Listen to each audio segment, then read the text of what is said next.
രാജീവ് ചന്ദ്രശേഖരൻ വരുന്നതിന് ശേഷം എന്താണ് താങ്കൾ കാണുന്ന ഒരു മാറ്റം? ഒരുപാട് മാറ്റങ്ങളുണ്ട്. ഒന്ന്, കോൺസ്റ്റന്റ് ആയിട്ട് ഒരു നിലപാട് സ്വീകരിച്ച് മുമ്പോട്ട് പോകാൻ, പരമ്പരാഗതമായ ശൈലി മാറി മുമ്പോട്ട് പോകാൻ രാജീവ് ചന്ദ്രശേഖരൻ ലീഡർഷിപ്പ് കൊണ്ട് സാധിച്ചിട്ടുണ്ട്. ഇപ്പോൾ വികസിത കേരളം എന്നുള്ളൊരു അജണ്ട വെച്ചു. കേരളം പോലെയുള്ള ഒരു സംസ്ഥാനത്ത്, പ്രത്യേകിച്ചും ഈ ദൈനംദിന രാഷ്ട്രീയം വളരെ സജീവമായിട്ടുള്ള സംസ്ഥാനത്ത്, അതും വളരെ അതിസങ്കീർണമായിട്ടുള്ള ന്യൂനപക്ഷ രാഷ്ട്രീയമൊക്കെ വലിയ തോതിൽ സ്വാധീനിക്കപ്പെടുന്ന ഒരു സംസ്ഥാനത്ത് വികസനം പോലെയുള്ള ഒരു അജണ്ട, BJP പീപ്പിൾഡ് പാർട്ടി അത്തരം അജണ്ട മുമ്പോട്ട് വെച്ചുകൊണ്ട് തിരഞ്ഞെടുപ്പ് രാഷ്ട്രീയത്തിൽ വിജയിക്കാൻ സാധിക്കുമോ എന്നുള്ള ആശങ്ക എല്ലാവർക്കും ഉണ്ടായിരുന്നു. പക്ഷേ ആ നിലപാട് അദ്ദേഹം സ്വീകരിച്ചു.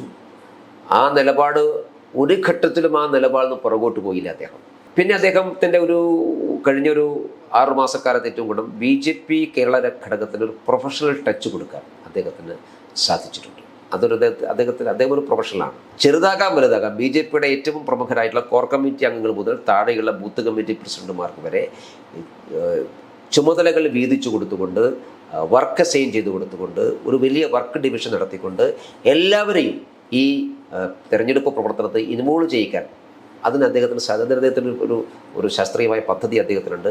അത് തെരഞ്ഞെടുപ്പ് ലോക്കൽ ബോഡി ഇലക്ഷനിൽ വിജയകരമായി പ്രാവർത്തികമാക്കിയിട്ടുണ്ട്.